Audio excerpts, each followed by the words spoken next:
A good afternoon and a big welcome to each and every one of you. Thank you for joining us today. This is the first in a two-part series of webinars on digital transformation in Africa. My name is Bernard Wanyama, and I'm the director at Syntech Associates. I'm also a member of ISACA Kampala chapter, where I've served in various roles. This event is organized by the ISACA Kampala chapter with the support of ISACA chapters in Africa, and attending the event today will earn you 2 CPE hours. So today we are delighted to host 2 distinguished panelists who will guide our discussion as we examine the area of digital transformation and its relevance to Africa. First, from the left, if you can see, is Mr. Sami Rifki, who works as an IT audit lead at Confidential, and is also, more importantly, the vice president of the ISACA Casablanca chapter in Morocco. I would also like to introduce Mr. Opeyemi Onifade, who is the CEO and founder of Afenoid Enterprise Limited, based in Abuja, Nigeria. He's the past president of the Abuja chapter, and he has over 15 years of experience in developing IT governance systems. He's very well known in the ISACA circles and in the IT governance circles. So we are indeed delighted to have him with us. Thank you so much for joining us. So as we start, I will just share with you our agenda for today. But before we start, I'd like to welcome all our guests. We have a lot of participants from across the world. We have participants from Nigeria, who are the largest number. We have people from Morocco, Colombia. I see Alexander, who's the president from Colombia chapter. Thank you for joining us. We have people from the US, India, Pakistan, Rwanda, Somalia, the UK, Zambia, Malawi, Tunisia, all over Africa. So I'm really excited that we are running something that's relevant to African chapters, and we've been joined by our friends and colleagues from across the world. So today, we shall start by setting the stage. What is digital transformation all about? We'll talk a bit about that. And then we'll hear from Opeyemi on the process and risk management perspective of digital transformation. We'll then hear from Sami about IT audit and the JRC perspective. And then we'll go into our panel discussion, after which we shall close with a Q&A. So I'll kick off by introducing ISACA. ISACA was established in 1959, and it's a global community of business and technology professionals who work towards helping organizations achieve the positive potential of technology. So our focus is on information systems and on technology, especially in the areas of governance, audit, security, risk and privacy. And today in ISACA Africa, we have 18 chapters across 15 countries with approximately 7,000 members. So that's what the membership globally looks like. And in blue in the center there is Africa. And you will agree with me that we have a lot of potential for growth. And indeed, these are some of the activities that we'd like to do to ensure that ISACA grows and becomes more relevant to the future of Africa, and thereby allows businesses to tap into the benefits of partnering with ISACA.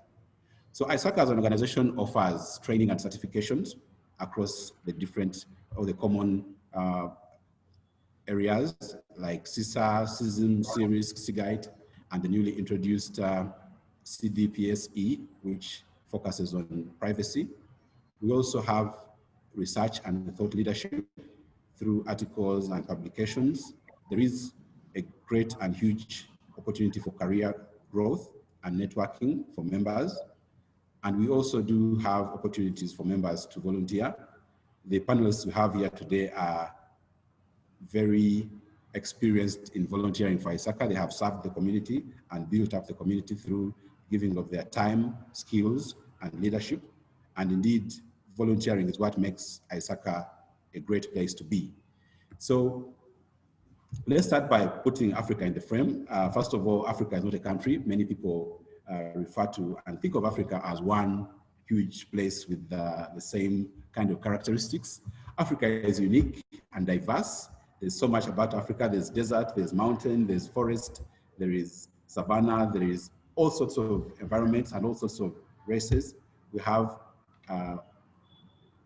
one of the largest populations in terms of growth. And today, Africa has 1.34 billion people, and is projected to grow exponentially, overtaking all the other parts of the world. And that also means that we have the youngest and fastest urbanizing continent. 70% of Africans will be living in cities by 2050, which is just 30 years from today. And so there's huge potential for urbanization and building up the kind of systems that we need to support urban life for the millions and millions of Africans who will be living in those cities. We also have a huge GDP growth. Africa is really viewed as the final frontier for economic growth in the entire world. And so everybody who's seeking to make money in the next 50 to 100 years is thinking about Africa and how Africa can contribute to that growth. So there is a lot of foreign direct investment coming in as Africa becomes a place where you can outsource production and talent for many global economic players. We also have 6 of the world's 10 fastest growing economies, countries like Ethiopia, Rwanda, Tanzania, and the others. We also have a lot of economic and political integration happening to make sure that business and trade and flow of ideas and capital across the African continent gets easier and better. And ultimately, we cannot discount the effects of COVID-19. We are going to see the first economic recession in 25 years, and that is on account of the growth disruption from COVID-19. We have about 30 million jobs which are at risk of being disrupted as a result of this pandemic. And so in the midst of growth, there's also challenges, but we want to focus on what the opportunities are and be able to harness those and talk about them with respect to digital transformation and how it can accelerate the growth and those opportunities. So let's talk about some realities in Africa. I think the biggest reality in Africa is that there's a lot of poverty, and poverty will remain a serious issue for Africa across the next 50 to 100 years. Poverty in Africa is attributed to slow economic growth. So many economies, many countries, many families, many individuals are unable to come out of poverty because of slow growth. And so there needs to be more opportunities and more facilitation for growth to happen. Africa has reduced its poverty levels significantly. Today, we have about 41% of the population living in poverty. But we also project that by 2030, that number will be 23% of the population. But still, that means that about 400 million people will be in poverty or in some sort of hardship in terms of day-to-day life. And so that's the reality of Africa, and we must confront it as we come up with digital solutions to overcome some of these challenges. There must be a focus on what kind of quality of life the African citizen will have at the end of the day. So to put into context some other issues, there's huge unemployment, which is widespread across the entire continent. It's a problem of Africa, but also of the entire world. As more and more people come into the job market, there needs to be jobs which offer a decent way of earning a living, and that is a key issue on the agenda for Africa. We have corruption. Corruption is something that everybody talks about, but we must be able to combat corruption in order to be able to grow the levels and the potential that we have. There is bad governance and all the associated issues with bad governance. We see a lot of things happening. Sometimes you will see refugees trying to get across the Mediterranean, sad stories like that. You will see a lot of refugees crossing from country to country within the continent. You will see a lot of suffering and a lot of hardship occasioned by bad governance. And so these are key issues that must be addressed. There's a healthcare crisis going on, and there are weak healthcare systems which must be improved.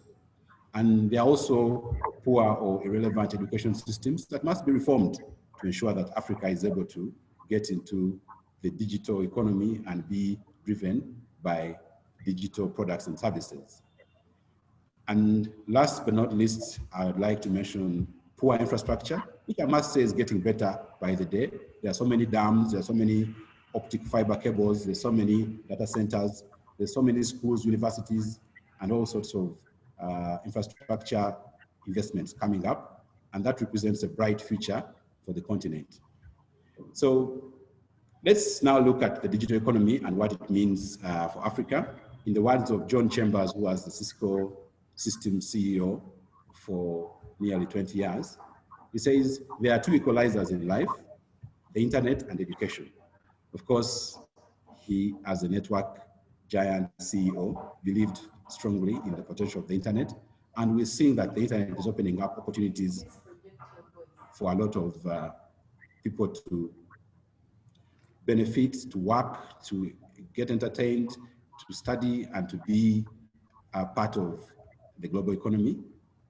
In Africa today, we're seeing a lot of investment and developments in APIs and apps. There's a lot of digital infrastructure coming up to interconnect and to make services and products available online. We're seeing the business and legal environment improving drastically. Things like data protection legislation and privacy legislation coming up across different countries to ensure that the environment or the economy is ready to be digital and to protect the rights of citizens and people who deal in data. We have increasing investments in digital infrastructure, be it data centers, be it telecom infrastructure, be it fiber, be it schools and online learning. There's a lot of both private and public investment happening. And of course, we have hundreds of innovation hubs and thousands of startups that are doing a lot of interesting and exciting things around digital products and services. So I wanted to just share a few examples. Above there, we have 3 companies which represent the unicorns, the so-called unicorns, startups which have achieved a $1 billion valuation in terms of market capitalization. These are African startups. They might have investors from the US or Europe or wherever it may be, but they represent companies that are doing business in Africa and are into digital products and have achieved that kind of high-end valuation. Now, below that, we have other examples of companies like the Safe Border, Andela, Mkopa Solar, and hundreds of other examples that you'd call gazelles, who have upwards of $100 million valuation in terms of market capitalization. And still below that, you have the millions of SMEs and micro businesses that support the day-to-day economy across the different cities and towns in Africa. So there's a lot of great things happening across the economy in all African countries. And because Africa does not have formal systems in place, there is a huge opportunity for these companies to solve problems like access to energy, access to finance and banking, access to education, access to health. So there's a lot of opportunity for disruption, for innovation, for creation of value through social enterprises and even purely commercial enterprises across the different economies of Africa. So we do have trends that are also supporting this in terms of foreign direct investment, in terms of the availability of skilled resources to man and drive this kind of digital transformation. We have growth in terms of subscribers, be it internet, be it telecom, mobile telephony subscribers, be it people who have handsets that are internet enabled. There's a lot of growth in that because there's lowering of costs, but also availability of infrastructure and more investment. So that is on an upward trend. And internet traffic is also going up. And so Africa is becoming a better place to do business in terms of the fundamentals that cause investment to happen and to succeed and to grow at scale. So many of these startups and investors are solving a lot of the problems that you see in Africa. There's startups that are involved with refugees. Some are involved with mining sector, trying to make it clean and eliminate the ills and evils of mining, as you've seen. There's issues like poaching, and there's interventions that are happening to preserve the wildlife and ensure that African economies can still benefit from tourism and wildlife is not endangered. Important sectors like agriculture and logistics and education are all being disrupted. And in the picture there's an example of an IoT or Internet of Things deployment for agriculture in Kenya by Liquid Telecom. And it's running on a commercial farm to ensure that some fundamental statistics or measurements are taken remotely and technology is leveraged to prevent loss and to ensure successful yields. So getting into digital transformation as a specific area, this quote from Satya Nadella of Microsoft really inspires me. And the essence of it is that each and every organization today is a digital organization because it depends largely on the way it uses, the success of the organization depends largely on the way it uses its information and its infrastructure to create value and differentiate itself from the rest of the competition. And so we must now think digital, we must think and reimagine our organizations and our businesses as digital. And indeed, our governments in a digital world, there needs to be a new way of thinking and imagining life and business in a digital age. And ultimately, it really begins and ends with how do you think about and how do you engage with the customer to generate the kind of value that you seek. So digital transformation could be thought of across maybe 4 types of transformation. There could be a process transformation. There could be an entire business model being transformed, going away from the physical way of doing things and opening up a really new business model. For example, Amazon opened up Amazon Web Services, and that is really driving a whole new way of doing things for the rest of the world. There's domain transformation, where you change the business domain and move into something totally different and excel in that using digital capabilities. And ultimately, each and every one of us has to undergo a cultural transformation in the way we think, the way we imagine, the way we lead, the way we teach, and the way we relate in a digital world. I will also share with you some pillars of digital transformation, which can really represent the different dimensions in which we need to pursue digital transformation. Primarily, it is experiences or the customer experience. People no longer buy bandwidth, people no longer buy films, people no longer buy cars, they buy the experience. They buy something that makes them feel better. And so products and services have to be reimagined in terms of the kind of experiences they can provide through digital technology. There's the people aspect of it, which is really important. There's the whole change management and how do you sustain and deliver change to give you the kind of outcomes that you want to see and to enable the enterprise to grow and continue to remain relevant. And then there's obviously the innovation that everybody talks about. How do you cultivate a spirit of innovation within the enterprise and allow it to take you to the next level? There's leadership, which is really the beginning and end of everything. And ultimately, the culture that everybody has to go with and ensure that they're able to make a difference in their particular areas of work and service. So digital transformation can also be sometimes confused with digitization and digitalization. In terms of digitization, as you can see, it's really going away from the manual way of doing things and going to computers and making the computers do the heavy lifting. Then digitalization, where most enterprises are and are spending a lot of time, is where you pursue new business models and opportunities through digital technology, but largely based on what you already have. While digital transformation is an entirely new way of thinking, which allows you to do things differently and to imagine customer interactions differently and open up a whole new world of possibilities. So I'm coming to an end as I usher us into the next session. But from Bain and Company, this is what their digital transformation framework looks like. And they have 4 steps or 4 levels. You start by looking at your strategy and asking yourself where your business should be going.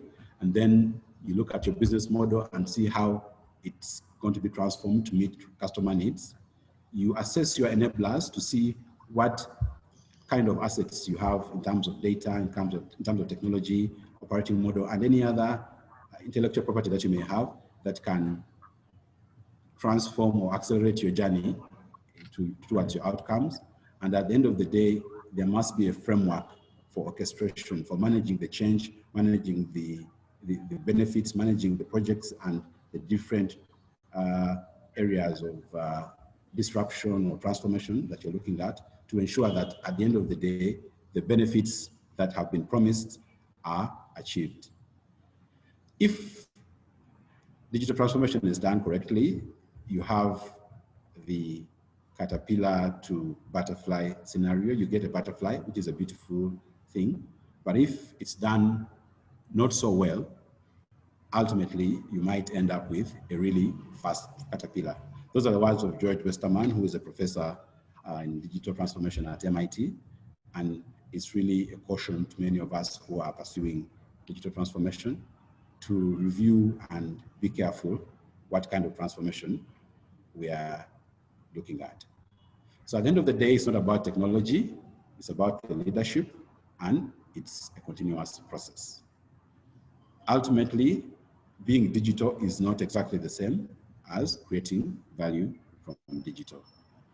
I want to thank you so much, and at this point in time, please allow me to invite Opeyemi to share with us his presentation, his brief presentation. Opeyemi, are you there? Yes, I'm here. Thank you, Bernard, for that presentation of yours. That's really blessed me. Okay, can you hear me? Bernard? Very well. All right, thank you. All right, so thank you very much for the invitation. I'm so proud of what you've done to ensure that we are able to come together as Africans to solve our problems. You know, our problems are ours to solve, and I thank you for making our generation to realize that. So I'll be talking about digital transformation from the process and risk management perspective, and I'll just be exposing us once again to some of the best practice body of knowledge that Isaka has graciously provided, and just to encourage us to go after it. You know, there's a saying in my country that a man who does not read is not different from a man who cannot read. You know, if you don't read, you are not different from someone who cannot read. And from the quote that Bernard mentioned, we also realize that internet and education, you know, makes, it's an equalizer for everyone. So you're as good as what you know, and then the more you know, the better you become. And when you improve, everything around you improves. So I'll talk about digital transformation trends in West Africa just briefly. Bernard has mentioned a lot around Africa, what is going on, the good news, and some customer success story. And then I will focus on my big, so that I don't repeat what Bernard has said and what Sami will be talking about. So greetings from Nigeria and from my firm, Afenoid.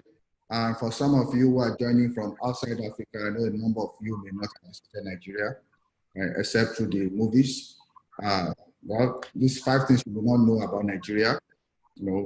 Talks about 28% of Forbes 40 richest African entrepreneurs are from Nigeria. So that means it's not just all about poverty in Africa. There are a lot of things changing. Nigeria is the third largest English-speaking nation in the world after India and USA. 33% of Nigerian territory is arable. Third largest movie industry after Bollywood and Hollywood. And is the 8th most populous country in the world.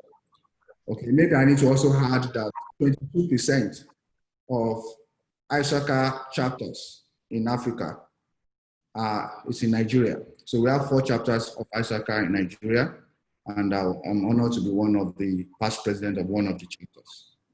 So I've been introduced. I'm a consultancy firm in Nigeria, a PCI QSA company, qualified security assessor. We also are involved in competency development and digital transformation consulting and cybersecurity consulting. Okay, I will move on from this and just talk about my definition of digital transformation. Bernard has explained, and I believe that my definition is consistent with what he said, because there's so much buzzwords around digital transformation that we don't want to be lost in talking about what it is.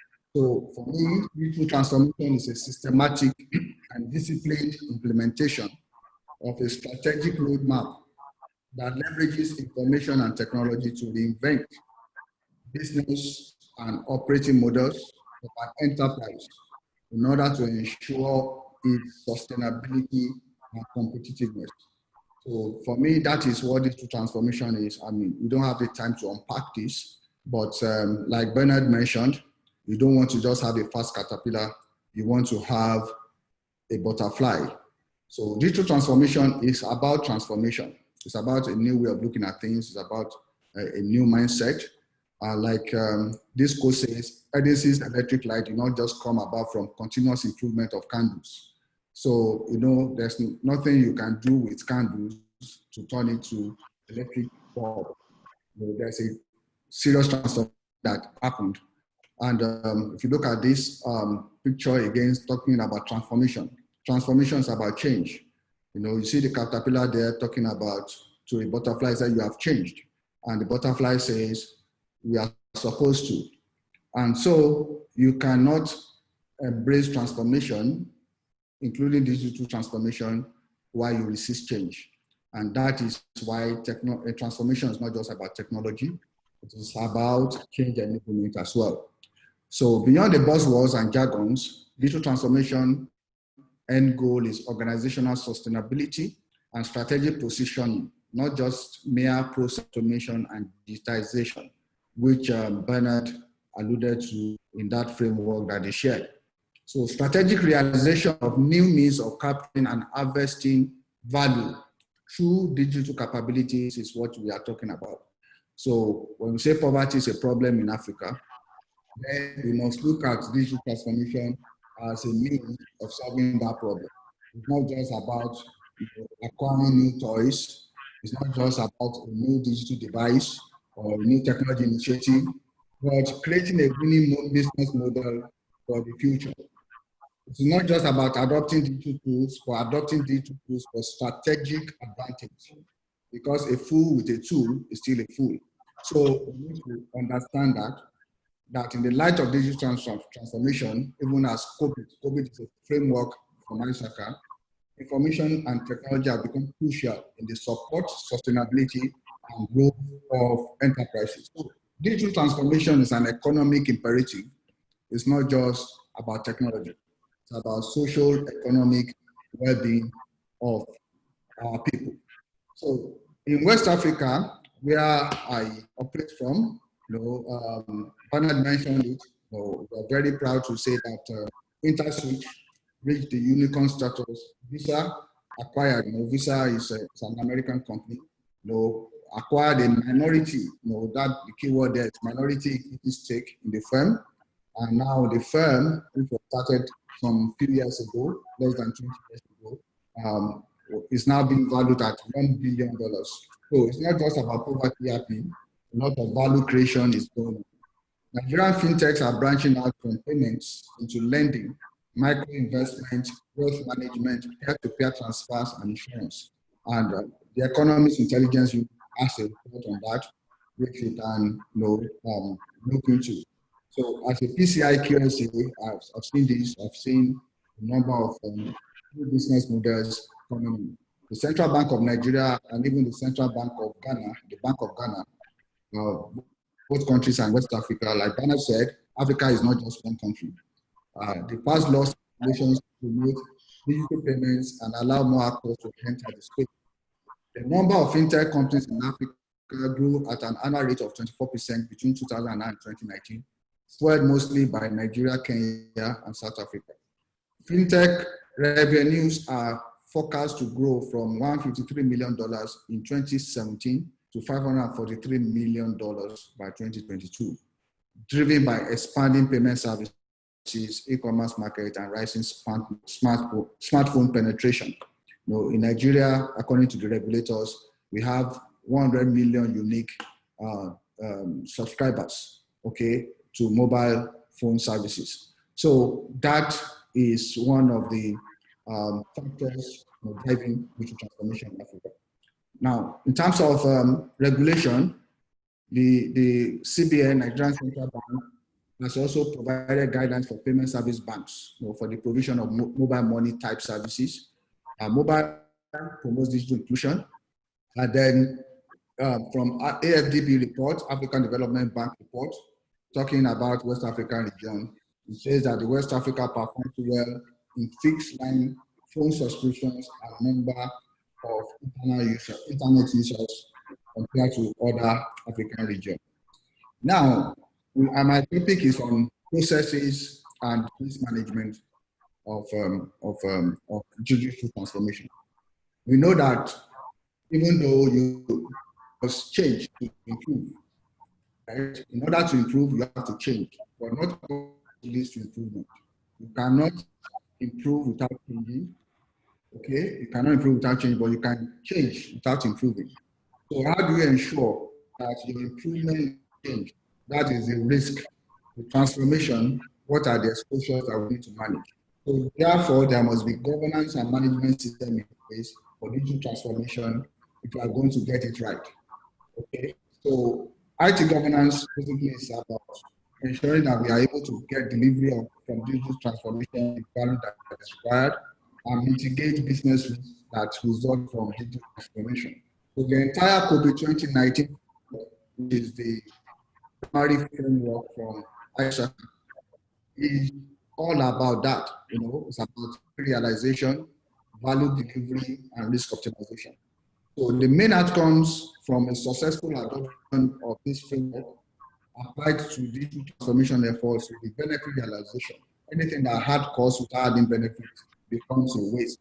Risk optimization, giving organization capacity to pursue risk and to minimize or manage risk or modify it to an acceptable level. And of course, resource optimization, ensuring that there's adequate returns from investment in information and technology. So COVID-19 provides us with 30 generic enterprise goals that can help organizations to focus on what is important to them. Because every organization is unique, every enterprise is unique.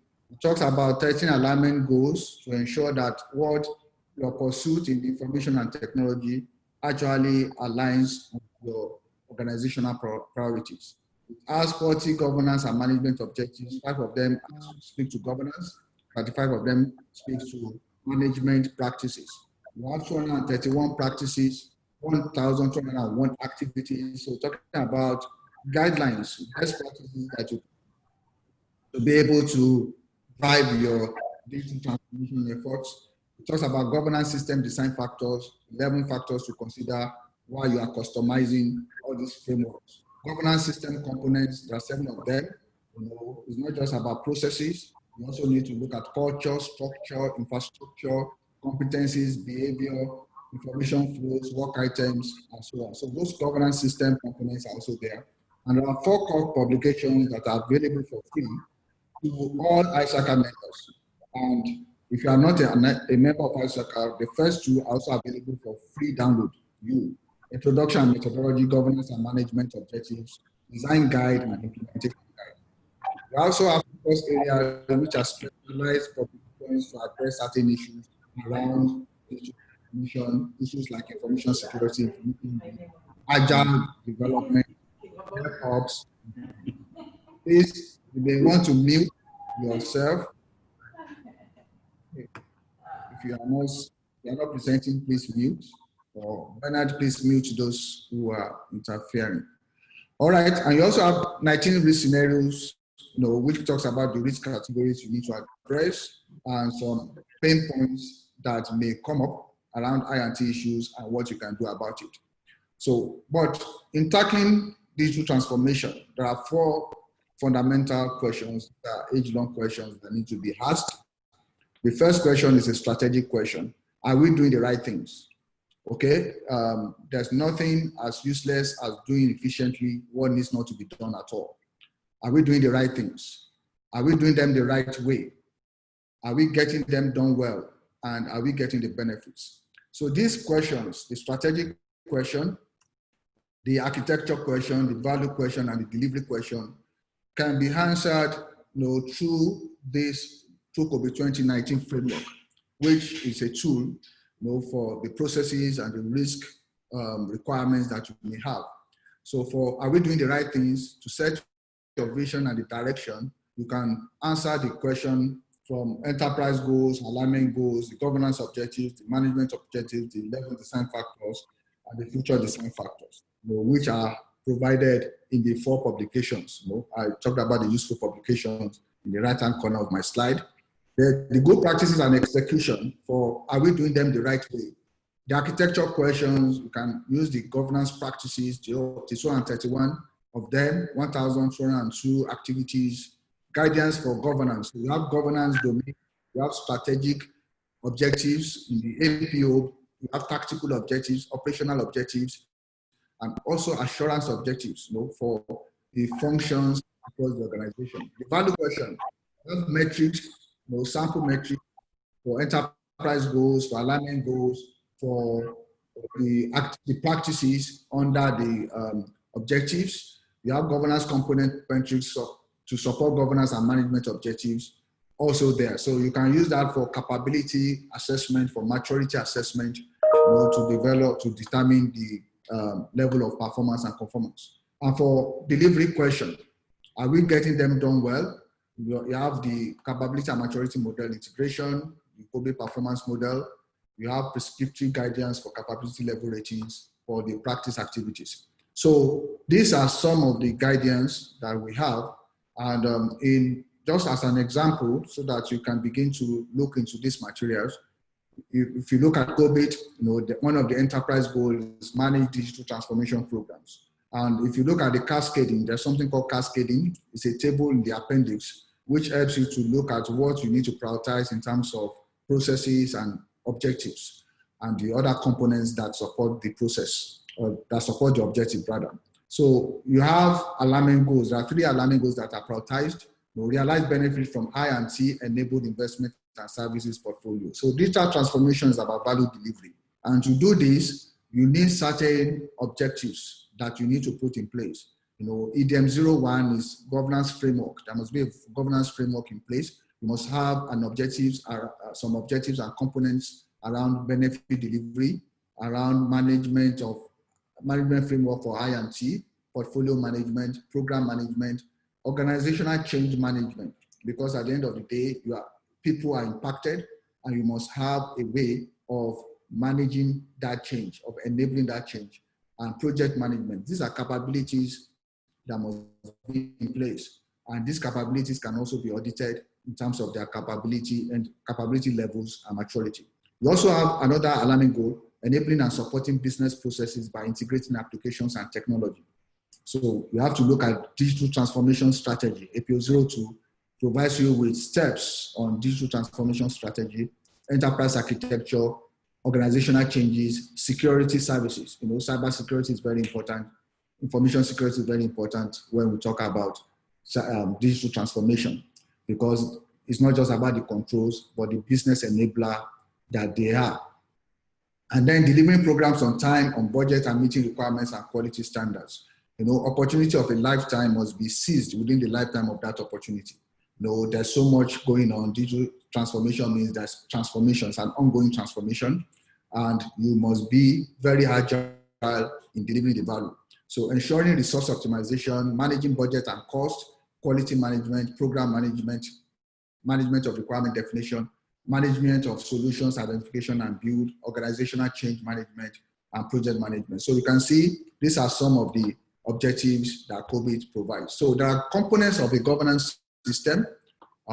As I round off to talk about, these are the 7 components that must be in place if our digital transformation efforts is going to be successful. Processes, structures, information flows and items, people skills and competencies, right policies, right culture, because culture will hit your strategy for launch if you don't have the right culture. And that's why I believe that that's the starting point for digital transformation in Africa, the right culture. The digital culture is very important. And then services, infrastructure, and applications. So you have some risk areas, you know, talking about the risk scenarios that you need to look into and manage. You know, IT investment decision-making, cost and oversight, enterprise IT architecture, program lifecycle management, IT expertise and behavior, operational infrastructure incidents, unauthorized actions, hardware incidents, software adoption usage problems, software failures, logical attacks, third-party supplier incidents, geopolitical issues, non-compliance. There's a lot of compliance requirements now, and industrial action, technology-based innovation, acts of nature, data and information management, and environmental factors. So governance system implementation guide is also provided by COVID, and there are 7 fundamental questions you need to ask, and that is very important. You know, you see that the arrow at the middle of the wheel, the middle ring, is never ending because it's a continual improvement. You know, if you are not intentionally improving, you will be unintentionally declining. So what are the 7 questions that must be answered continually if we are going to sustain digital transformation, you know, for the competitiveness of the enterprise that we represent? What are the drivers? You must be clear about your drivers. What are the important things? What are your goals? Where are we now? What is your current state? Where do you want to be? What is your target state? You know, because transformation is all about the future. And future is very important because that's where we are going to spend the rest of your life. So we need to have a future orientation. What needs to be done? You can't just have dreams without getting to work. What needs to be done? How do we get there? What is our execution plan? Did we get there? We must continuously monitor our achievement. You know, have we realized our goals? And how do we keep the momentum going? So you can see that there are 3 things that must be done, 3 tasks. Program management, we must be disciplined in our approach to transformation. It's not just an ad hoc thing. It's not just a reactive thing. We have to be proactive. We have to be intentional and deliberate. The middle talks about change enablement. We must know and understand that this is all about change, not change in process or just change in process, but change around people, changes that affect people. So change enablement is very important, establishing the desire to change and sustaining that desire. And also continual improvement life cycle, which is the core of the activity, ensuring that we are continually improving, because we will never arrive if you want to transform. When you stop transforming, you start declining. So to conclude the presentation, I want to just conclude with this thought. We can improve without changing, but we cannot change without improving. So no, that's not what I meant to write. I wanted to say that we cannot improve without changing.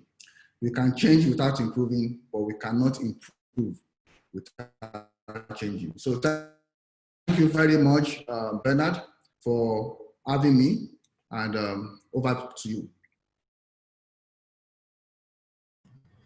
All right. Thank you so much, Opeyemi. That was a roller coaster in COVID 2019 and digital transformation in just over 15 minutes. And I mean, thank you for pulling it off. You are one of the foremost experts on COVID in Africa, and you've contributed to the body of knowledge.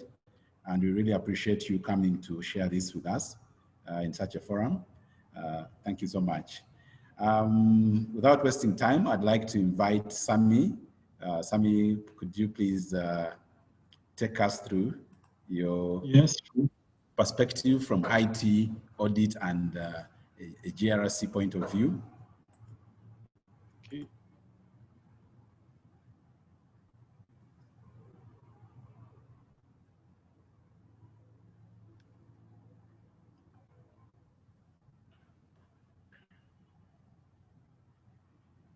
So please feel free to engage with the Q&A. If you have any questions, please send them through and we shall handle them as they come through, and we'll have a time for Q&A at the end of the session also. Thank you. Sami, you're welcome. Thank you, Bernard. Hi, everyone. Thanks for joining this webinar. I would like to thank first ISACA Kampala chapter, especially Bernard and Glory for inviting me for this first session of webinar about digital transformation. Just a few words about myself before we begin. My name is Sami Rifki. I am Vice President of ISACA Casablanca chapter in Morocco. I have more than 17 years of experience in fields of IT audit, risk management, and JRC solution in industrial and banking sectors. I had also the opportunity to contribute to some JRC digital transformation success stories through implementation of several software solutions.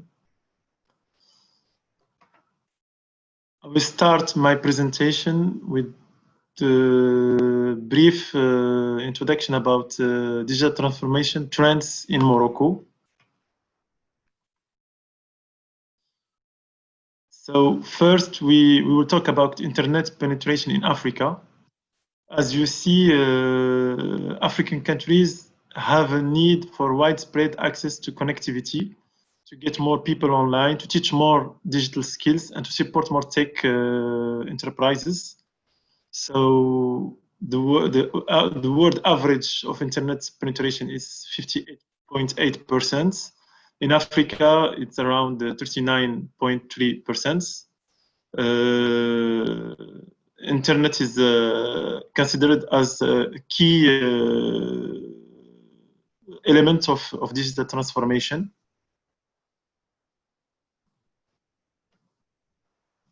The second part of my introduction to trends in Morocco, I want to share with you some news. The first one is the World Bank supports Morocco in digital transformation with the funding of $500 million. Also, the OECD established a study about digital governance review of Morocco. We will see later what that means.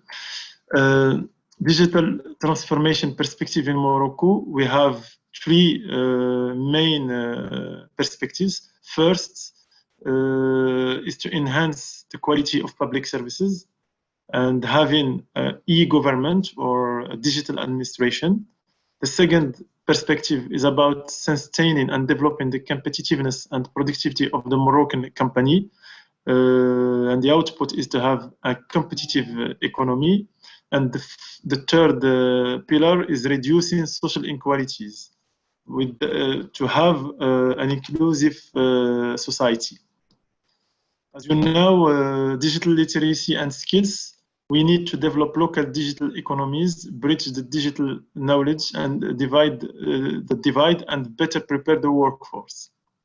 Also, as my friends shared before, digital can help to develop and grow businesses, create economic growth and opportunities, and more importantly, generate jobs and reduce social inequalities.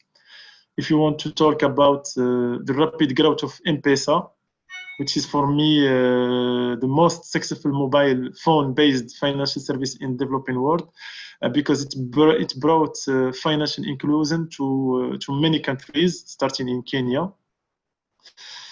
In Morocco, we believe now that using technology will promote sustainable developments, reduce social economic inequalities, and also give everyone access to digital opportunities.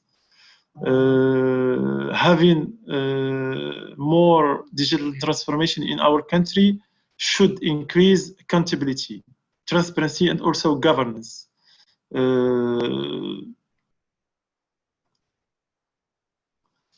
I wanted to share verbatim from Jesco Chancel, which is the World Bank Maghreb country director, especially during the COVID pandemic.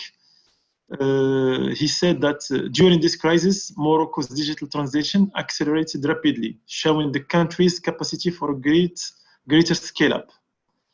And also, this offer better services to citizens and businesses. So we saw, I think, in every African country and now also all over the world that COVID pandemic has accelerated the disruption and the digital transformation through government services, banking services, and also many companies are going online because of the lockdown, because of the restriction, etc. My second part of this presentation will be about the IT audit and GRC perspective.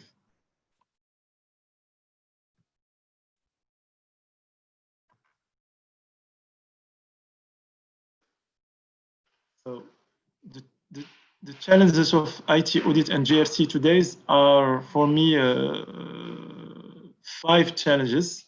The first one is IT security and privacy and cybersecurity. Cyber risk now has become one of the top challenges for any business to deal with.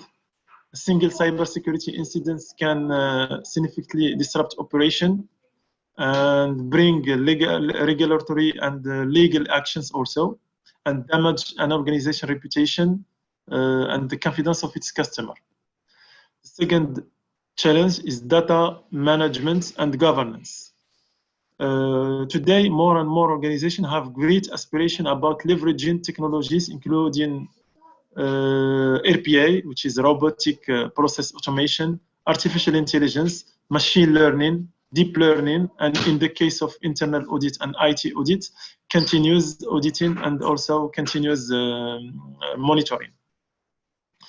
But the issue here is that we need strong data, and we need to have valuable assets. So companies need today to give more attention to how it's collected. As we said, garbage in, garbage out. So to have valuable assets, we need to manage the way they are collected. The third challenge, it's emerging technology and infrastructure changes. Today, there are just few examples of many areas in which organizations are transforming their infrastructure and technology environments to gain competitive advantage and to compete against what we call today the born digital organizations. In this process, organizations must maintain their risk management practice and control structure, because while some organizations are changing and their infrastructure and their technology, the risk management will be the risk referred to this technology will be very high. So they need to place a significant burden on IT audit function to keep pace with changes in the organization and ensure that the audit plans address this transformation appropriately. At the end of my presentation, I will share with you some links to some studies done by ISACA. In this related to this challenge, findings from ISACA Digital Transformation Barometer Research Reports underscore that the challenges presented by emerging technologies and innovations.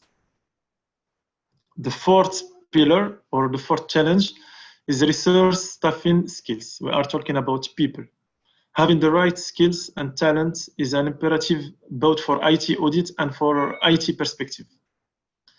In this case, ISACA also, in its research brief, The Future of IT Audit, ISACA explored the demand for new technical skills among IT auditors and how technology change will affect the profession. The fifth perspective is the third-party vendor management.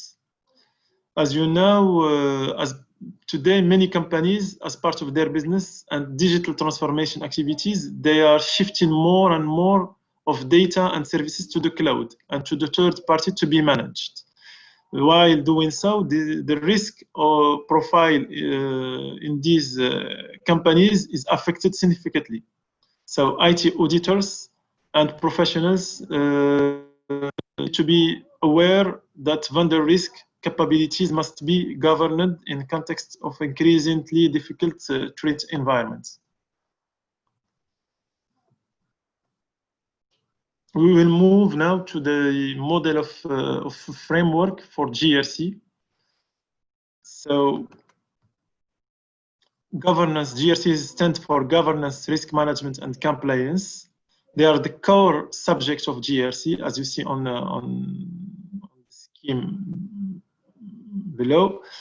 And each of the subjects consists of the four basic components of GRC, which is strategy, processes, people, and technology. The organization also risk appetite, internal policies, and external regulation are the rules of GRC. So while building a model or a framework for GRC, we need to consider the four pillars and also the rules which will shape our model of GRC.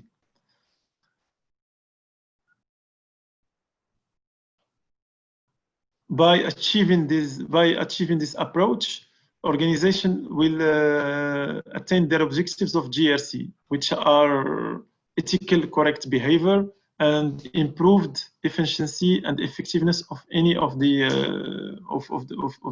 third element of the GRC. After that, we will talk about the alignment, the GRC alignment. As you know, conducting digital transformation, we need to align information technology with business operation, with core business operation. And we will do so when we are implementing a solution for GRC, because we need to have IT GRC that deals primarily with issues of information security, IT compliance, data governance, and IT risk management. And we need also to be sure that it's aligned with the overall GRC activities and directly aligned with organization business operation.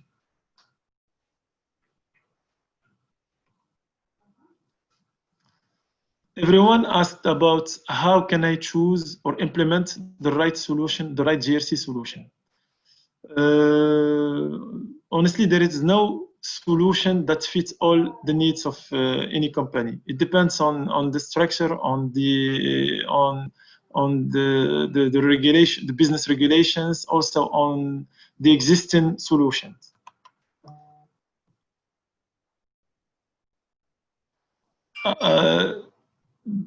The main sources of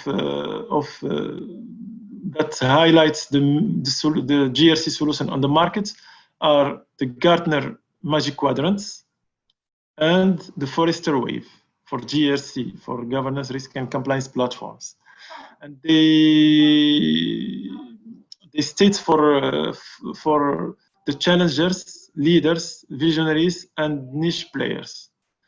For Forrester Wave, they distinguish the challengers, the contenders, the strong performance, and the leaders.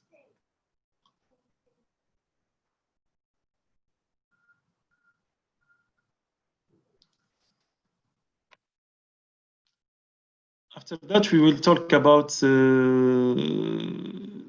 success stories and in GRC digital transformation, and mainly some moves to winning moves to and lessons to have successful GRC transformation. We'll talk about how to orchestrate and participate across ecosystems, also how to collaborate to create new capabilities, and how to amplify your human talents.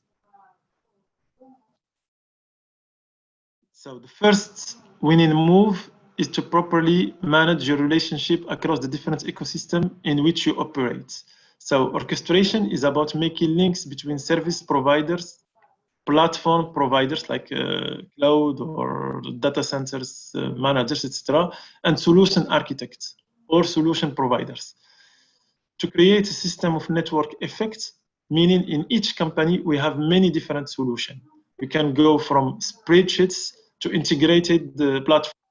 The first step is making an inventory of all the existing GRC solution and platform, their connections or their interdependence or their redundancies, and try to connect all this and have like the whole picture of the ecosystem before going further. The next step is collaborate to create new capabilities. In we have many actors. We have internal audit department, we have risk management department, internal controls, compliance, and so on. Collaboration and the reliance between these departments and these entities is a key word in successful GRC transformation. So new capabilities will come from the gaps between the requirements of each of these entities. The key word here is collaboration, but also is digital mindset, and also building new capabilities.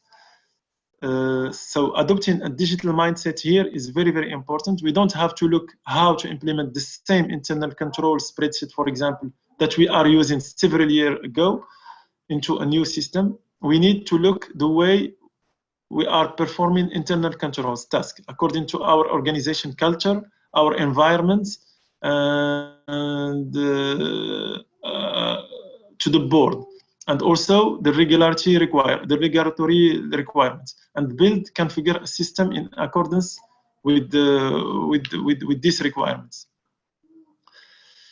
To sum up about this step, we need to avoid each GRC activity functional group from performing as silos, as well as transforming the governance, risk, and compliance program to improve business performance. When we have audits, risk, compliance, etc., in silos inside the organization, and there is no communication, no collaboration, no orchestration between these silos, we cannot have the best performance to stand beside the business and to improve the business activities. And the last winning move, I think my friends talked about it before, is the human elements. It's how to amplify your human talents. The CEO of Google talked about smart creatives, which are individuals who can combine technical knowledge and business expertise and creativity to transform organizational capabilities. So today, we see that many organizations are making the mistake of leading with technology.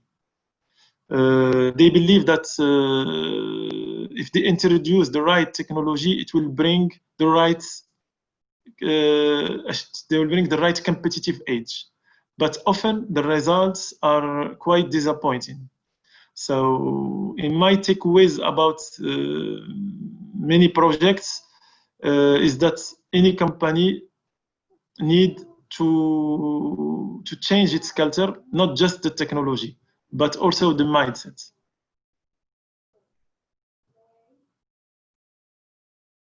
So I'm at the end of my presentation. I'm sharing with you some of the sources of ISACA reports and studies. Thank you everyone for listening. I'm here for any question and any request. Thank you so much, Sami. That was a very interesting perspective from Morocco, Casablanca, and we appreciate your insights. Thank you. Right now, we'd like to go into the next session, which is basically the panel discussion, where we'll have a discussion to see what exactly business professionals and enterprises can do to make more value out of digital transformation initiatives. And we'll be able to have that just after our poll question. So we have a poll question to survey our audience.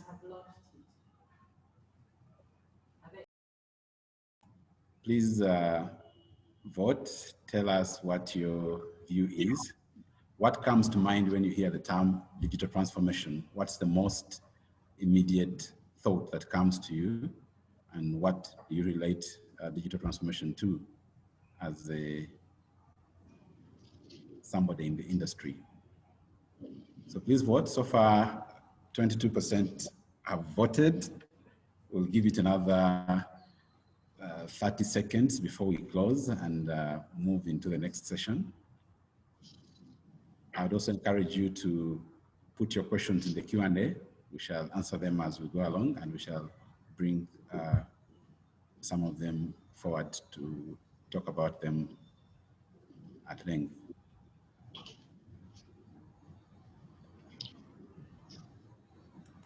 Okay, so 37% of us think that IoT, artificial intelligence, and robotics is what comes to mind first. 32% think of innovation and startups when you hear the word digital transformation. And just 15% think of going paperless. So I'd like to start off with Opeyemi. In terms of digital transformation, how can business and technology professionals like those of us here and those of us who are members of ISACA, how can we contribute to the current and future initiatives? What are those key things that we must do from a professional level to be able to make a meaningful contribution to the organizations and the clients that we serve?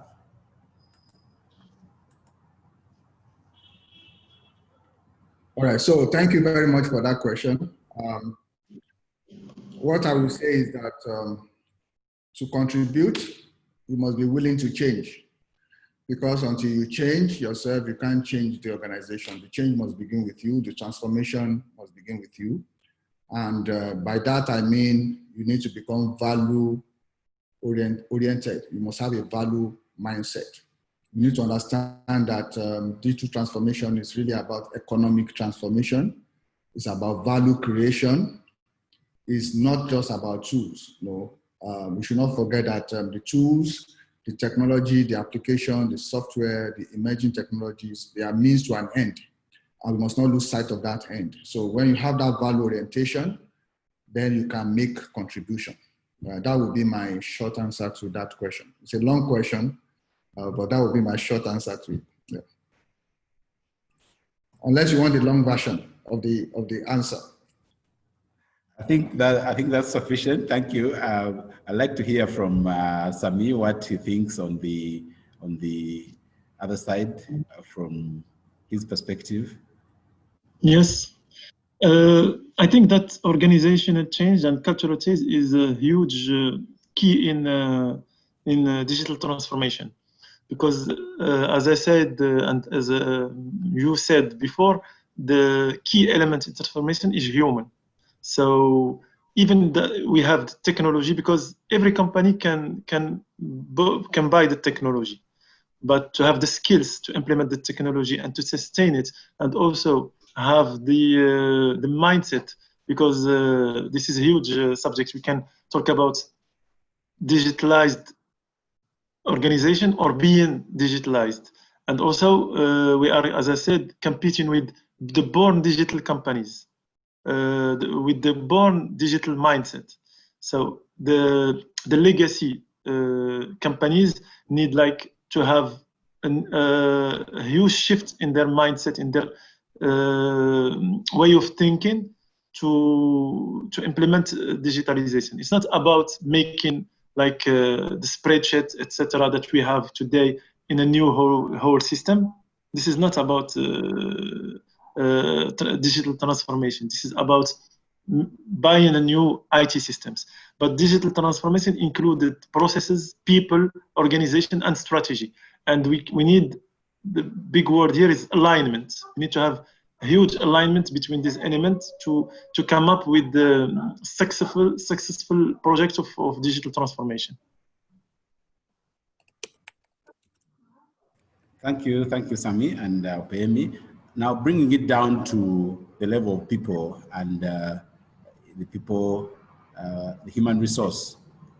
What are those skills and competences that you believe are critical and crucial to anybody who is involved in a digital transformation initiative? I'll go with you first, Sami. Okay, I think first is to have a critical thinking perspective.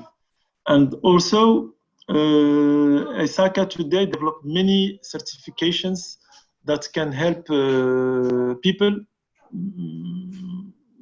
depending on their area of expertise, on being an actors and players during the digital transformation projects, like CISA, CSM, etc. And recently, we have the CDPC certification about privacy.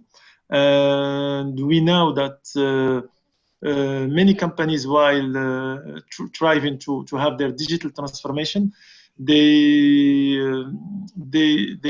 have a misleading about their privacy issues or some of the privacy databases, etc.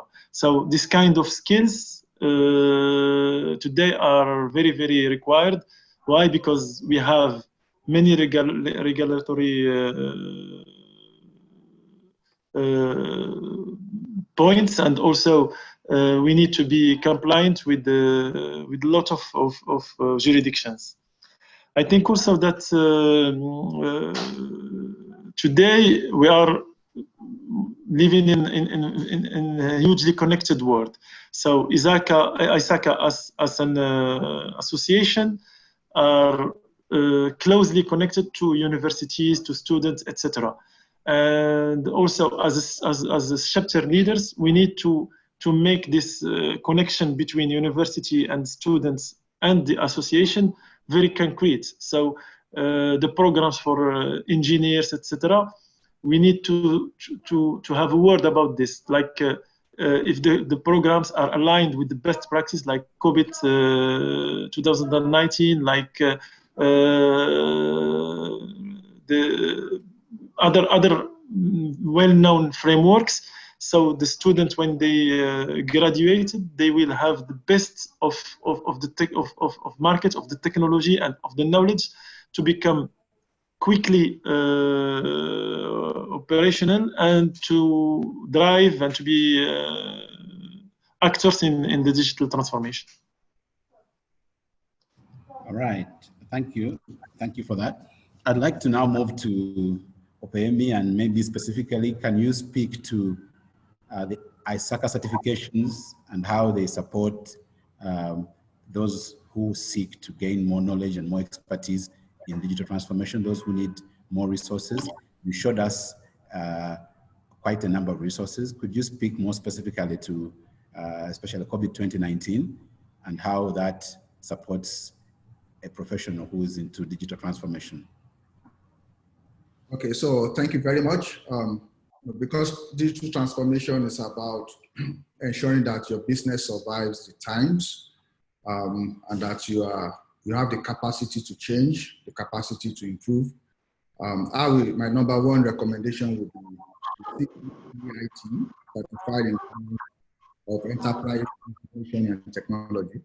That would be my recommendation, my first recommendation to anyone that is trying to develop capacity around this. Because from that body of knowledge, you're going to learn about the governance framework, a lot about COVID. You learn about benefit realization. How do you manage for benefits? We are going to learn about risk optimization.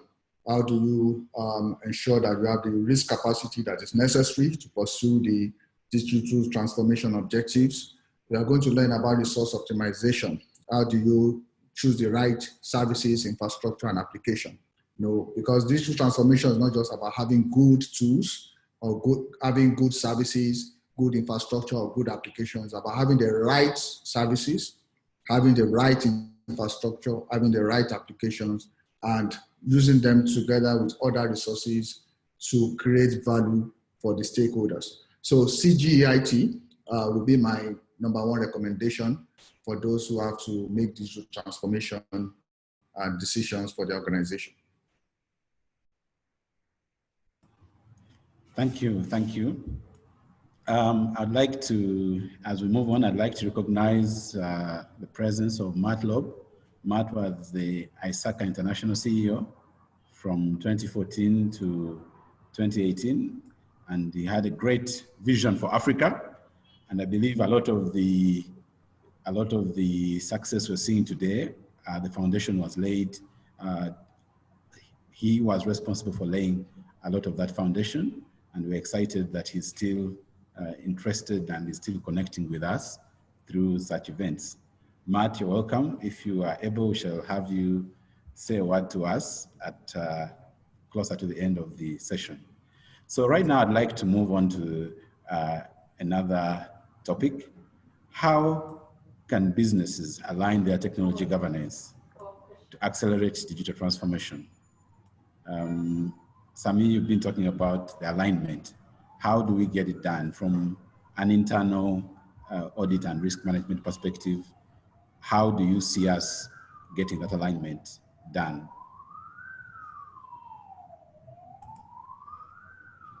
Sami, you could unmute, please. Yeah, do you hear me? Yes, now we hear you.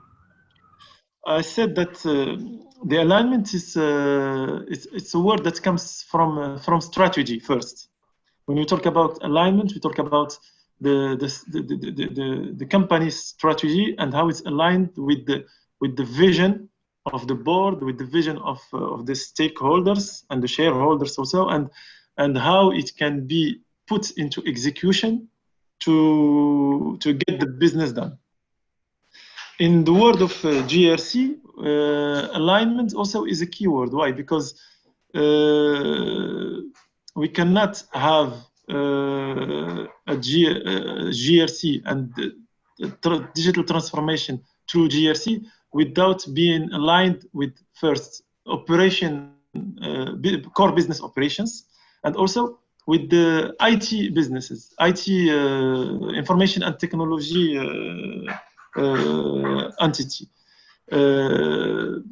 Having many JRC solutions in the same company, in some cases can be a huge problem, because we need to have many interconnections and being sure that we have the accurate data, etc. So alignment and interconnection are the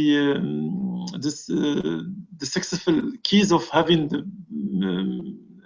the JRC transformation from current JRC. We can, because companies, they don't need to have to transform to have IT solution to have JRC.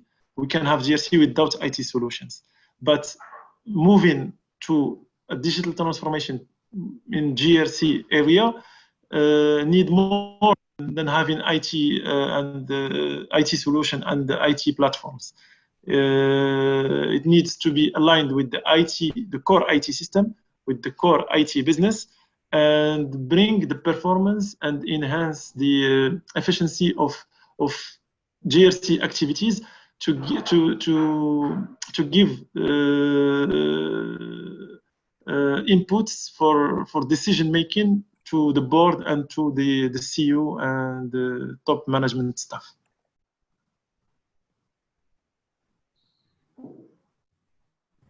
Thank you, Sami.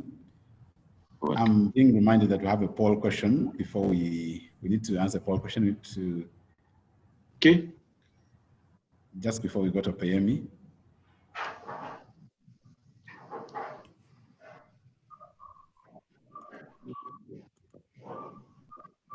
Sorry.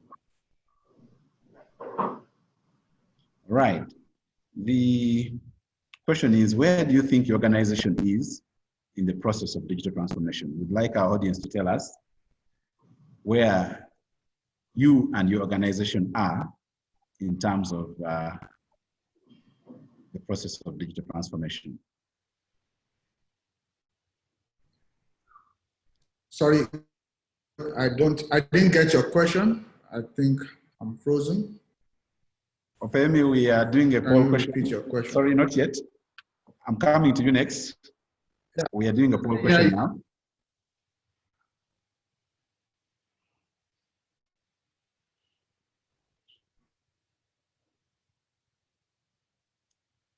All right, we'll have another 15 seconds.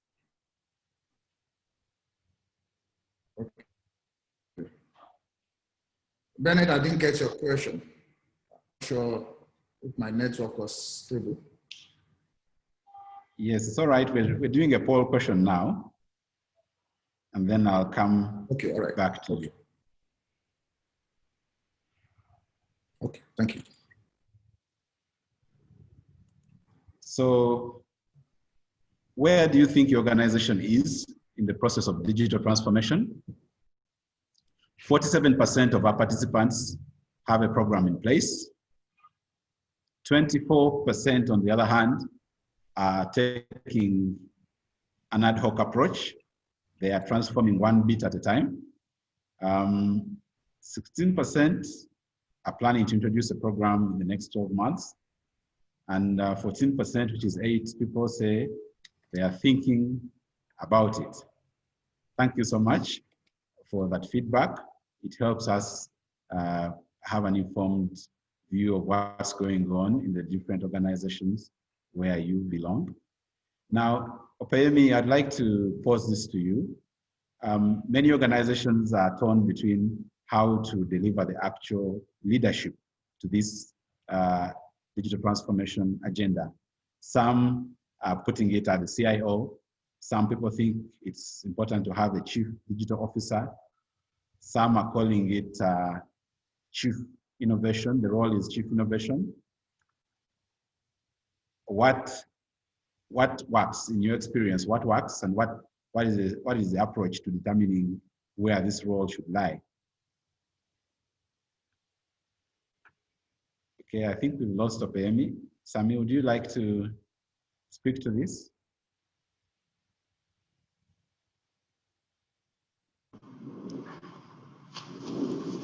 So I think that the digital transformation we talk with everyone talk now about the tone of the top. So to have to start a project of digital transformation, the word needs to come from the top of the organization, and not only the word but also the mindset and the culture need to be cascaded from the top to the bottom of the organization. We see currently that there are many new positions related to digital transformation, like we have CEOs that drive the digital transformation, but also we have transformation officer or digital transformation officer, etc. I think without having any debate about which one will be more suitable to drive the digital transformation. The key element here is the orchestration of the digital transformation. If we have a digital transformation officer that have the skills and the culture and the mindset of driving and orchestrating the digital transformation between the whole silos inside the company and leveraging the technology with IT and the business objectives with the business and core business activities, we can achieve successful digital transformation. Many companies have succeeded in digital transformation through their CEO, because the first they believe in their CEO, and the CEO has more and more I think knowledge and perspective of how we can drive digital transformation. That's it for me. Right. Thank you, Sami. Maybe we lost you there a bit. I just wanted you to come in on where do you think the leadership should be? Many organizations and leaders struggle to understand where do you put the reins of the transformation. Is it in the hands of the CEO? Is it with the CIO? Do you create a role for a chief digital officer? Do you have a chief innovation officer? What does the leadership approach look like from your perspective, and what do you recommend? Okay, so I believe that leadership, is very important. Wherever an organization is today, somebody led it there. No organization just arrives wherever they are. So it's important that whoever is leading the organization is also leading the transformation. Now, managing the transformation is a different ball game, which is about orchestrating it, but initiating it and driving it. And that's why in COVID, there's a distinction between governance and management. So there must be direction. That direction needs to be set. At the end of the day, the CEO is the Chief Digital Transformation Officer, in my opinion, because it's about the business future. Now, there are supporting roles. In COVID, these roles are defined, like the Chief Digital Officer, Chief Data Officer, and all of those officers who work with him. But the accountability for transformation cannot be delegated by the leader. You can delegate to responsibilities that are involved, like change enablement, program management, continual improvement efforts. But the accountability for that transformation must be with the leader. The buck stops at his desk. And so it is important for business leaders to become IT savvy, to understand that it's not just about strategy, it's about digital strategy for this digital age. And so they work together. It's not either or, it's both and. But if I have to rank, the either top or bottom, I will rank the top as the most important element, because without the leadership buy-in, the transformation will not be successful. Thank you, Pemi. We've been talking about the tone at the top, but could we also now look at the mood in the middle? What is the role of the middle managers, the people who actually face the problems on a day-to-day basis and actually deliver the response? They could be delivering the right response or the wrong response, but ultimately, the organizations depend on them to make the right call. What kind of leadership, what kind of support, what kind of resources do we need to have for people who are in management, people who are on the front line, people who are facing the day-to-day constraints, people who understand the business and the business processes very well? What kind of support, what kind of resources, what kind of thinking needs to be there to enable them play their role in terms of organizational digital transformation? So I would just say that it's important for those who are in the business side to become IT savvy, and those who are on the IT side to become business savvy. They need to improve on their business acumen. And the reason why this is important is that for digital transformation, you don't have business strategy that is different from IT strategy. You have one strategy for the organization that everybody aligns with. So there's a convergence going on, and that convergence is very important. That convergence happens. It's very important for that convergence to happen, for transformation to be effective, to deliver the result that we're looking for. So business and IT strategy must converge. So at the end of the day, you don't have IT people doing their own thing, business people doing their own thing. You have all of them in the same bus, going in the same direction. And the direction is very important, because success in life is not just about efforts. Success in life is about effort in the right direction. And that's why those who provide that direction, the leaders, must ensure that the direction is very clear. The vision is very clear. And those in the middle, their responsibility is to enable that vision through their competencies, through their skills, through the right culture, through good practices and best practices. I would recommend our audience to look into skill frameworks for the information age, which talks about the kind of skills that are required for this age. EU also has an e-competency framework that can help to look at other areas. Change management is very important. It doesn't look like all these things we call soft skills. They are very important for digital transformation. It's not just about buying tools and buying software and buying licenses. It's about what purpose those emerging technologies are meant to serve, and orchestrating them correctly to ensure that they deliver on that promise. Because if value is not created, transformation is a waste of resources. Okay? Like you said, you don't want to have a fast caterpillar. You want to have a butterfly.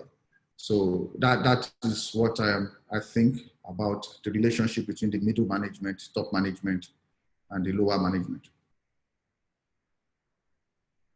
Thank you so much. And taking it back to Sami. Sami, you are an internal auditor, you are an internal controls person, you're a risk management person. At what point are we going to see audit, IT audit, enabling digital transformation? Normally, we have the feeling that audit puts the brakes on everything good and everything new. Yeah. Risk is the showstopper for everything that's going live. How do we start to see audit and risk management contributing more and pushing the organization to transform digitally, as opposed to being viewed, whether rightly or wrongly, as an impediment, but starting to be a partner in digital transformation? What are your thoughts on that? I think, first of all, that the existence of internal audit is to give assurance to the board and to the top management about the risks in the organizations. Digital transformation, as we talked about, it's a huge project. It's a disruption inside an organization. When we talk about disruption, we talk about the creation of new kind of risks. The current risk, the current risk map that we have inside our organization will shift because of the digital transformation. We will have some new kind of risk. We will have some 2.0 risk of the same topics, for example, because we will go, for example, for the cloud, we will have third parties risk. If we externalize our data center management, we will have new risk, etc. So risk management, internal audits, this kind of regalian, or we call this kind of GRC activities or entities need to be with the management and with the core business during the digital transformation project. For example, internal audits or risk management can assess during the project, not post-project of digital transformation, but during the projects, be a member of the part. But we need to preserve our independence, because in IT or internal audit, auditors must remain independent about the process, etc. So we can be independent, but we can assess from the beginning of the digital transformation project, assess the risks, assess the evolution of the risk, assess how the map of the risk can evolve, and what kind of controls or of process that we can implement to keep these risks at the lower level, and also to have like a red flag to be communicated to the top management when something critical is assessed or is discovered. All right, thank you so much, Sami. You're welcome. As we now, please. To build up about what my friend OPME said about the middle management and the frontline managers, I think just one very important part also to add is that frontline managers need to be to have the implication in the project of the digital transformation from the beginning of the project, not in the middle, not at the end. And this is why some companies strive to have a successful digital transformation, because they don't bring the frontline managers from the beginning of the project, but so they can appropriate the projects and be a part of the mindset, project transformation, etc. Wow, thank you for that. It's really enlightening. And so as we start to think of winding up today's session, I'd like us to kind of paint a picture of the future. And we're here to discuss what perhaps we would like to see in the future. And maybe it starts with a few things, like saying at the level of chapters, ISACA Africa chapters, what should we be doing to prepare our members, to prepare our professionals, our business and technology professionals, for this kind of demand that we have upon them to participate and contribute and to enable the success of digital transformation? What should chapters do? What should we start to think of and what are our targets? Okay. Can you go for the answer, or PM? PM, you want to go for that? As you want. Who do you want to go first? Okay. Well, I'm a past president. Sami is a future president. So hopefully, but what I would say, I know that at the chapter leadership level, there's a lot to do, especially in Africa. Yeah. I'd like to say that good practice is as good as those who practice them. So we need to encourage our members to actually put all this certification to good use. You know, it's not enough to have the badge and forget about what you have learned. So we need to go back to our organizations and start to bring that improvement. You know, those best practices, a little here, a little there, things get better. So we need to look at, you are a CISA, how do you ensure that digital transformation audit, you know, you can start a program like that.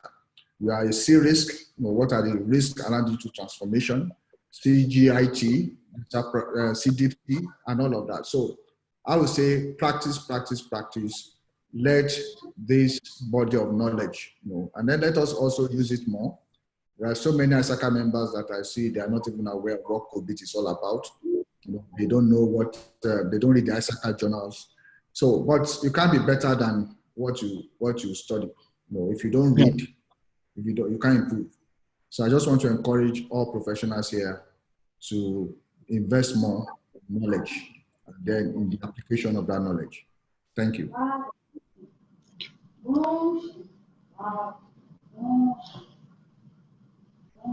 Over to you, Sami. Yeah, from my perspective, I think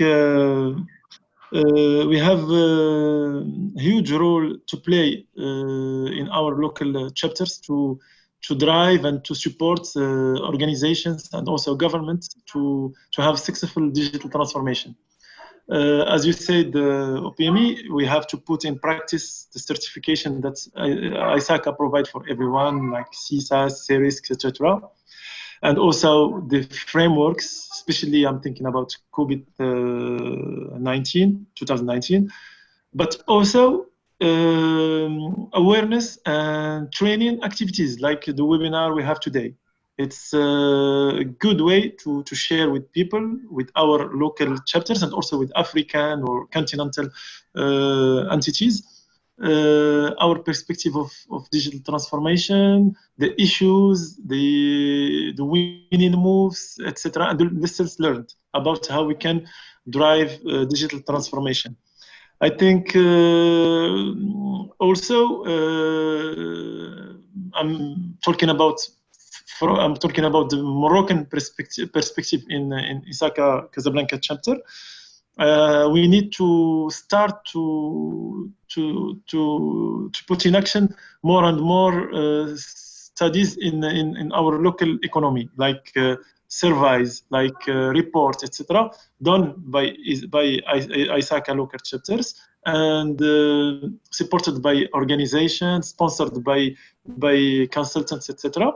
But the output is to have our local studies about clouds, about digital transformation, about digital platforms, etc. So in a way to have a local look of what we have, what are our strengths, what are our weaknesses, and how we can thrive to as developing countries to have a successful way of digital transformation. Because today, I think the lack of information that we have in our, I'm thinking from the perspective of Casablanca chapter, is this local studies, local reports, and local surveys. Right. Thank you so much. I wanted to come back to a question that we had on the Q&A from Wole Davis. Davis asked a pertinent question about ISACA influencing policy at the Africa level, and OPME touched it briefly. OPME, could you throw some more light and encouragement on this and show us how chapters and chapter members, ISACA members in Africa can do more to influence the kind of policies that we have around IT and the entire digital economy? Okay, so the simple answer from my hand would be that policymakers need to become ISACA members, and ISACA members need to become policymakers. So I mean, like I know that in Nigeria, for example, Director of Information and Technology for the Central Bank is a member of ISACA. Director of Currency Operation of the Central Bank is a member of ISACA. The former Director of Banking Supervision was a chapter president, Lagos chapter president. So the current Director General of IT Development Agency in Nigeria is an ISACA member, even certified in COVID-5. So I think that is important. We need to find those policymakers, introduce them to ISACA, or encourage ISACA members to become policymakers. That would be my short answer to the question. Thank you. Thank you for that short and sweet answer. I think it goes directly to the point. And we must also recognize the efforts of those who are our ambassadors as ISACA in the different organizations, and those who advocate for ISACA at different levels to ensure that you have the right kind of knowledge and information coming into the policy-making process. As we wind up, I wanted to get a view on what do we see as the recommended path or intervention for students and those who are starting out in their careers, those who are in the early stages of the career, in terms of what are the right skills, what's the right approach, what's the right mindset to allow them have a career that is productive, that is full of growth as we enter a digital world or as we go full scale digital. What are your thoughts around that kind of intervention at university, post-secondary and early career level? Sami, you'd like to go for that? Yeah. I think that ISACA has developed the student program, which state for in relation between ISACA local chapter and universities, etc., to have a word about how we can construct a program. But to answer your question, Bernard, I think students need to be to have critical thinking, because in the age of digital transformation, also in this difficult times of COVID-19 and pandemic, there is no sure answer about the evolution. We cannot predict the future. So having critical mindset can help students to become agile and to become more efficient and to become rapidly operational in companies. I think also that some kind of business cases, for example, schools tend to be more about theoretical learning than practical learning. For digital transformation, I recommend that maybe the local chapters put some kind of real study cases about big companies that have success their digital transformation, like the huge ones, the GAFA, etc., and that will put students into a real world environment when they will read the use case and the study case about real companies and how they strive to have successful digital transformation.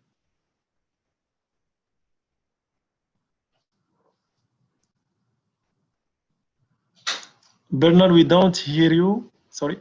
Sorry, I was muted. Thank you for that wisdom. Opeyemi, do you have anything to add on to that? Okay, so I would say that maybe just share my experience when I was a chapter leader. We adopted a university, about 2 universities, a department of cybersecurity, and we try to help their cybersecurity association, student association, in terms of mentoring. And I think that is something that can be replicated by other chapters.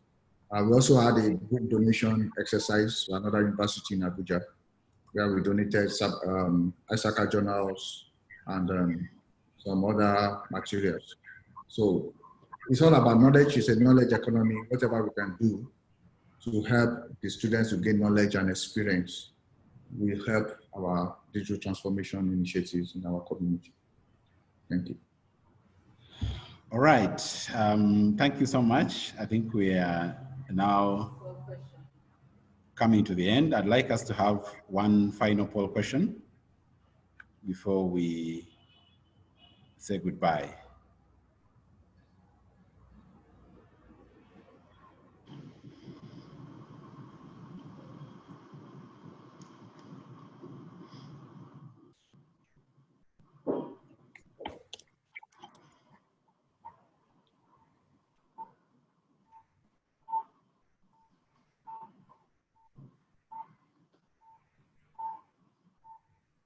So the question is, What is your organization's biggest challenge when it comes to digital transformation? What is your organization's biggest challenge when it comes to digital transformation? There's outdated technology, there's resistance at employee or cultural level, there's security concerns, and then there's a lack of digital literacy or digital skills at the top, digital strategy skills at the top. We'll give it some 15 more seconds. Kindly vote.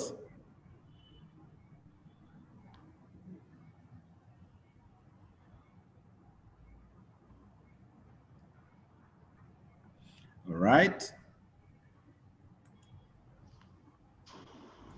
So 38% of us believe that the biggest hindrance or the biggest challenge is cultural resistance, employees being concerned with losing their jobs, or a preference for doing things a certain way. Then security concerns come in second, and only 14% of our respondents believe that outdated technology, like legacy platforms, are a hindrance. Okay, so I'd like to make some few announcements before we close. Just a moment.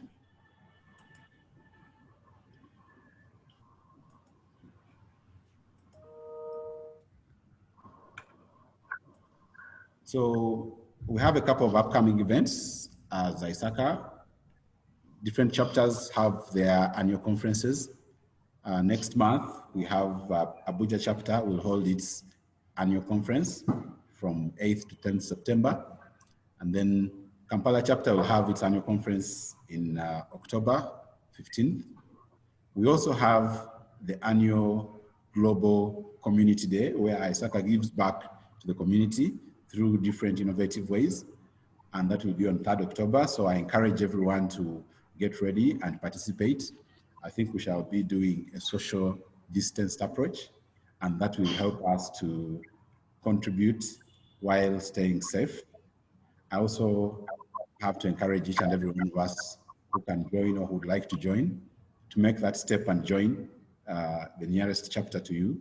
And those of us who need to renew our membership, I think it's important to stay a part of the community so that we are able to continue benefiting and also adding value. I would like to thank Sami and Opeyemi for their time. It's been great hosting you, and thank you for giving back to the community. Thank you for sharing your insights and your wisdom. And thank you for continuing with the spirit of volunteering. Thank you for supporting ISACA chapters in Africa. And to each and every one of us who has joined us today, we have another second webinar next month on 24th. We shall share the advert on email and on the different channels. So from me and the team at ISACA Kampala chapter, thank you so much and have a good evening. Thank you. Thank you, and bye for now. Bye-bye. Bye. Thank you. Bye-bye.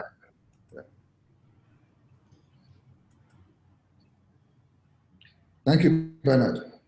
So Thank you very much. thank you, Sami. See you around. Thank you. Yeah. Thank you, See you. Sami. All right. Thank you, Glory. See you. Thank you, Glory, for the. Bye. Enjoy your day, the rest of it. All right. Enjoy your holiday, Sami. Glory, thank Bye. you. Thank you. Thank you. Thank you, Pemi. Thank you, Sami. Thank you. We hope Okay. to see you next time. Maybe after, if the COVID-19 is over. Yes, I would like to come around. See you. Yeah. There's 2 CPE hours. We shall share the CPE certificates for those who have attended. There are 2 CPE hours. Thank you so much. All right. Thank you. Thank you. Yeah, cheers.